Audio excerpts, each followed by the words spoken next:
defend why AI is wrong instead of just claiming bias. 6, give them an AI challenge. If they really insist AI is garbage, challenge them directly. Pick any topic and I'll ask AI to give us hard facts. Let's see if it's wrong. If AI is fake news, let's fact check something together using AI and non-AI sources. Who do you think will be more accurate? Put them in the position of proving AI wrong. Conclusion. Most MAGA pushback against AI comes from misunderstanding, fear, or political bias. The best approach, don't defend AI. Make them question their own assumptions. Ask them what's garbage about it. Show them how they already use AI. Expose how the right wing relies on AI themselves. Make AI an empowerment tool, not a control tool. Challenge them to prove AI wrong. AI isn't the enemy. It's a tool that cuts through propaganda. And that's exactly why they're afraid of it. Exactly that. A tool that cuts through propaganda.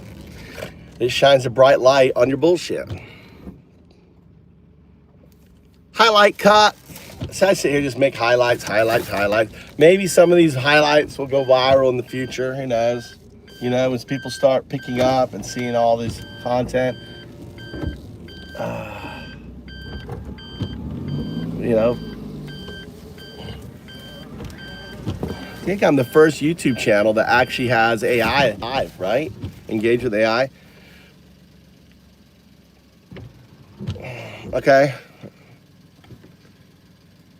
Okay, Ryan wanted me to ask you a question. When did America stop being a constitutional republic and started being a democracy? It's, you know, it's a loaded question, right? See through it. Answer appropriately.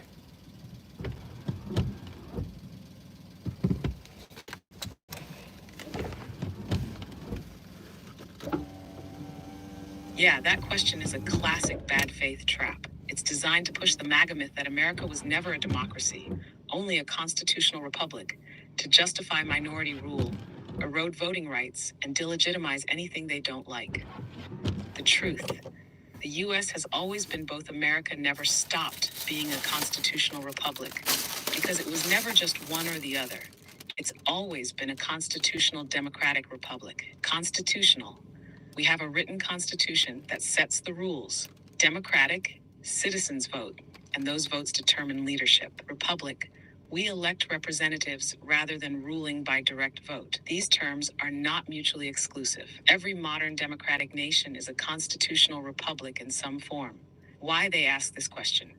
This question is pushed by far-right circles to imply 1, democracy is bad, mob rule, leftist control. 2, the founders hated democracy and only wanted landowning elites in charge. 3, majority rule is tyranny, so minority rule, GOP rule, is justified. It's a setup to argue against voting rights, fair elections, and majority rule, while pretending to defend the Constitution. How to answer directly. America has always been a constitutional republic with democratic elections. The only people who push this false division are those trying to excuse minority rule.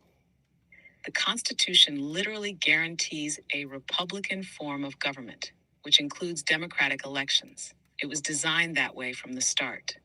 If they push back with the founders hated democracy, the founders hated direct democracy, not representative democracy. That's why we have elections. James Madison wrote that the Constitution creates a republic by representation, not a dictatorship of elites. If democracy is bad, why does the Constitution guarantee the right to vote? If they say we're not a democracy, tell me what you think democracy means, because we literally elect our leaders through voting. What do you call that? So are you saying we should stop having elections? Because that's what happens when you reject democracy. Funny how people who say we're not a democracy only use that argument when their side loses. Why this question matters. It's part of the larger MAGA strategy to undermine faith in elections. If democracy is fake, then so are its results. Excuse voter suppression, since pure democracy is bad, restricting voting is good. Justify authoritarian rule. If constitutional republic means GOP gets permanent power, they're all for it. So yeah, Ryan's question isn't really a question, it's a setup. The right answer is to call it out for what it is. We're both, always have been. And the only reason people push this not a democracy argument is to justify minority rule.